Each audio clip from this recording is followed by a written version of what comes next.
कहानी का शीर्षक अजनबी रास्ते। रात का समय, एक घना जंगल, हल्की बारिश हो रही है।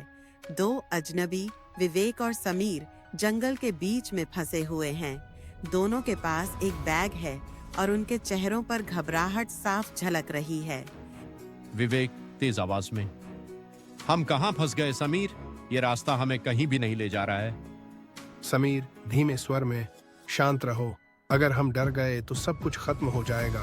हमें इस जंगल से बाहर निकलना है। वे दोनों आगे बढ़ते हैं।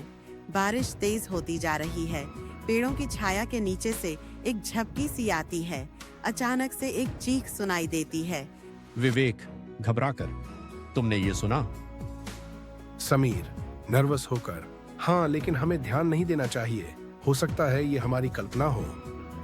दोनों आगे बढ़ते हैं, लेकिन चीख की आवाज फिर से आती है। अब यह पास से आती हुई लगती है। विवेक, यह कल्पना नहीं हो सकती समीर, कोई खतरे में है, हमें कुछ करना चाहिए। समीर सोचते हुए, लेकिन अगर हम उलझ गए तो खुद को बचाना मुश्किल हो जाएगा। विवेक, क्या तुमने कभी सोचा है कि अगर हम उसे नहीं बचाएंगे तो वो हमारे साथ भी हो सकता है? यह सुनकर समीर सहमत होता है और दोनों उस दिशा में बढ़ते हैं जहां से आवाज आई थी। वे दोनों एक बड़े पेड़ के पास पहुंचते हैं। वहां उन्हें एक घड़ी मिली जो जमीन पर गिरी हुई है। समीर चौंकते हुए, यह घड़ी तो बिल्कुल वैसी ही है जो तुमने खरीदी थी। विवेक हैरान होकर, लेकिन मेरी घड़ी तो मेरे पास है। अपनी कलाई पर देखता है, अरे ये यहाँ कैसे आई?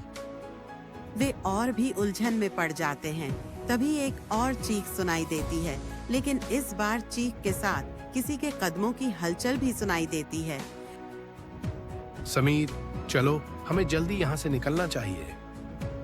विवेक, नहीं, हम अब इस पर ध्यान देंगे। विवेक चीख की दिशा में बढ़ता है, जबकि समीर थोड़ा पीछे हटता है। तभी झाड़ियों से एक व्यक्ति बाहर आता है। उसका चेहरा आधा ढका हुआ है।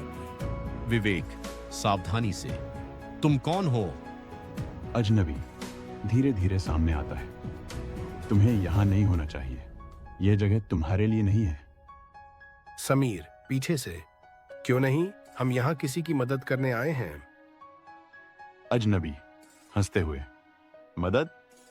इस जंगल में कोई किसी की मदद नहीं कर सकता। जो भी यहाँ आता है वो वापस नहीं जाता। विवेक और समीर एक दूसरे को देखते हैं। उनकी धड़कनें तेज हो जाती हैं।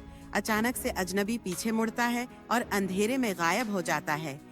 विवेक, ये सब क्या था? हम कहाँ आ गए हैं? समीर, मुझे लगता है कि हमें वापस जाना चाहिए।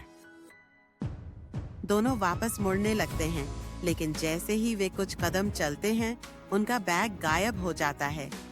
विवेक, बैग कहाँ गया? इसमें हमारे सभी जरूरी सामान थे। समीर, तुम्हें नहीं लगता ये सब कुछ अजीब हो रहा है? अचानक उनके आसपास का माहौल बदलने लगता है। पेड़ घने होते जा रहे हैं और रास्ते गायब हो रहे हैं। दोनों अब पूरी तरह से फंस गए हैं। समीर, अब हमें क्या करना चाहिए? विवेक, हमें उस अजनबी से सच जानना होगा। वे दोनों अजनबी को ढूंढने के लिए वापस मुड़ते हैं। चलते चलते वे एक गुफा के पास पहुंचते हैं। वहां से हल्की रोशनी आ रही है। समीर, क्या तुम अंदर जाने के बारे में सोच रहे हो? विवेक, यह आखिरी रास्ता है, हमें अंदर जाना ही होगा। दोनों धीरे धीरे गुफा के अंदर कदम रखते हैं। वहां अंदर एक छोटी सी आग जल रही है और वही अजनबी बैठा है।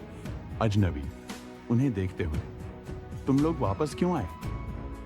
विवेक, हम सच जानना चाहते हैं, ये सब क्या हो रहा है? अजनबी गंभीरता से, यह जंगल तुम्हारे मन की परछाइयों से बना है। जो डर तुम्हारे अंदर छिपा हुआ है वह यहाँ जीवित हो जाता है। समीर, तुम्हारा मतलब है कि यह सब हमारे दिमाग का खेल है? अजनबी, हाँ, लेकिन यह खेल इतना आसान नहीं है। यहाँ से बाहर निकलने के लिए तुम्हें अपने डर का सामना करना होगा। विवेक, और अगर हम नहीं कर पाए? अजनबी, तो तुम यहीं फंस जाओगे हमेशा के लिए। विवेक और समीर एक दूसरे को देखते हैं। उनके चेहरे पर चिंता साफ दिख रही है। समीर, हमें क्या करना होगा? अजनबी, तुम्हारे मन में जो सबसे बड़ा डर है उसे ढूंढो और उसका सामना करो।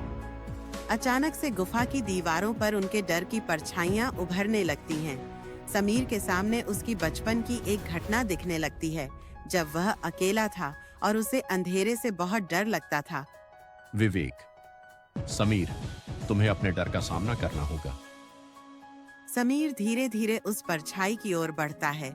उसकी सांसें तेज हो रही हैं, लेकिन वह हिम्मत जुटाकर उसके पास जाता है। परछाई गायब हो जाती है। समीर, मैंने कर लिया। अब विवेक के सामने उसकी सबसे बड़ी कमजोरी दिखने लगती है, उसका असफलता का डर। वह कई बार अपने जीवन में असफल हुआ था और इसी कारण वह खुद पर भरोसा नहीं कर पाता था। अजनबी, तुम्हारे लिए ये आसान नहीं होगा विवेक। विवेक अपनी परछाई की ओर बढ़ता है। उसकी हर कदम में संशय और डर है, लेकिन जैसे ही वह उसके करीब पहुंचता है, वह समझता है कि यह सिर्फ एक भ्रम है। परछाई भी गायब हो जाती है। ये भी दोनों अपने डर का सामना कर चुके हैं। गुफा की दीवारें चमकने लगती हैं और अचानक से गुफा का द्वार खुल जाता है।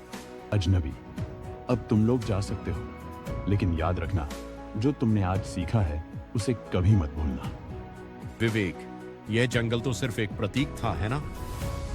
अजनबी मुस्कुराते हुए, हाँ, लेकिन इसका महत्व तुम्हारी जिंदगी में हमेशा रहेगा। विवेक और समीर गुफा से बाहर निकलते हैं। जंगल अब शांत और सुरक्षित लग रहा है। दोनों धीरे धीरे मुख्य रास्ते की ओर बढ़ते हैं, इस विश्वास के साथ कि अब वे किसी भी डर का सामना कर सकते हैं।